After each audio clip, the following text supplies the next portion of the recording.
ശരി, റിജിൽ, ഇപ്പോൾ മനു തോമസിന് ഇപ്പോൾ ആരുടെയും പിന്തുണയില്ല, പാർട്ടിയിൽ നിന്ന് പൂർണ്ണമായി മാറിയിരിക്കുന്നു. എന്തായാലും പാർട്ടിയിൽ ഒരു വിഭാഗം ത്തിന്റെ ഒരു മൗന സമ്മതമുണ്ട് ഈ കാര്യങ്ങളൊക്കെ വിളിച്ചു പറയുന്നതിൽ എന്ന് വേണം മനസ്സിലാക്കാൻ. അത്തരം ചില സൂചനകളും ലഭിക്കുന്നുണ്ട്. കോൺഗ്രസ് ഈ വിഷയത്തിൽ എടുക്കുന്ന നിലപാട് എന്താണ്? ഞങ്ങൾ വളരെ ഗൗരവതരമായിട്ടാണ് മനു തോമസിൻ്റെ വെളിപ്പെടുത്തലുകൾ നോക്കിക്കാണുന്നത്. ഇത് വളരെ കൃത്യമായി ഇത് സമൂഹത്തെ ബാധിക്കുന്ന പ്രശ്നമാണ്, നാടിനെ ബാധിക്കുന്ന പ്രശ്നമാണ്. ഇത് സ്വർണ്ണക്കള്ളക്കടത്ത് മാഫിയ സംഘങ്ങൾ, കൊട്ടേഷൻ സംഘങ്ങൾ ഈ നാടിനകത്ത് തഴച്ച് വളരാൻ നേതൃത്വം കൊടുക്കുന്നു എന്ന് പറയുമ്പോൾ അത് നാടിനെ ആകെ ബാധിക്കുന്ന പ്രശ്നമാണ്.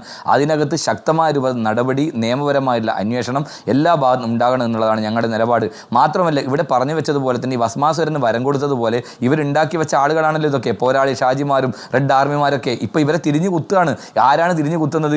ആളെ കൊല്ലാൻ, രാഷ്ട്രീയ എതിരാളികളെ കൊല്ലാൻ, ഷുഹൈബിനെ, ഷുക്കൂറിനെ, അതോടൊപ്പം ചന്ദ്രശേഖരനെ ഉൾപ്പെടെയുള്ള കൊല്ലാൻ ആഹ്വാനം ചെയ്ത് അവരുടെ മരണവാറണ്ടിൽ ഒപ്പിട്ട് അതിനുശേഷം എന്ത് ചെയ്യുന്നു? അവർക്ക് മറ്റ് പണിയില്ലാതിരിക്കുമ്പോൾ അവർ കൊട്ടേഷൻ ഏൽക്കുന്നു. സ്വർണ്ണക്കള്ളക്കടത്ത് കേസിൻ്റെ ആളുകളാകുന്നു. അങ്ങനെ ആളുകളായി പാർട്ടിക്ക് മീതെ അവർ വളരുകയാണ്. പണം അവർക്ക് ഇഷ്ടം പോലെ കിട്ടുന്നു. ആ പണം ഇത്തരം നേതാക്കന്മാരുടെ കൈകളിലേക്ക് പോകുന്നു. നേതാക്കന്മാരിൽ നിന്ന് രാഷ്ട്രീയ പിന്തുണയും പോലീസിൻ്റെ സംരക്ഷണവും അവർക്ക് ഒരുക്കി കൊടുക്കുന്നു എന്നുള്ളതാണ് കണ്ണൂരിലെ രാഷ്ട്രീയത്തിനകത്ത് വന്നിട്ടുള്ള പ്രധാനപ്പെട്ട ഒരു കാര്യം. അതോടൊപ്പം ശ്രീമതി സ്മൃതി ഒരു കാര്യം മനസ്സിലാക്കണം. ഈ പാർട്ടിക്കകത്ത് പരാതി കൊടുത്ത CKP പത്മനാഭൻ എന്ന് പറയുന്ന ഒരു സ്വാത്വികനായ കമ്മ്യൂണിസ്റ്റുകാരൻ ഇന്ന് എവിടെ നിൽക്കുകയാണ്?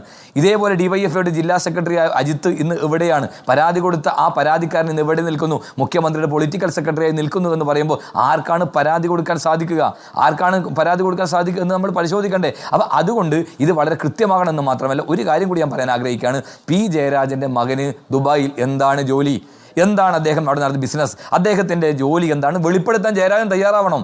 ജയരാജൻ്റെ മകനും മക്കൾക്കെതിരായാണ് ഈ ആരോപണം. അതുകൊണ്ട് എൻ്റെ മകൻ കോപ്പി മാഫിയ അല്ല, എൻ്റെ മകന് മറ്റ് സംവിധാനമില്ല, മാന്യമായ ജോലിയാണെന്ന് അദ്ദേഹം വെളിപ്പെടുത്തട്ടെ.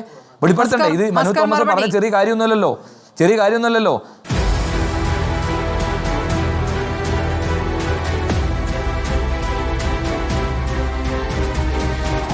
ഡിബേറ്റ് വിത്ത് സ്മൃതി പരുത്തിക്കാട്.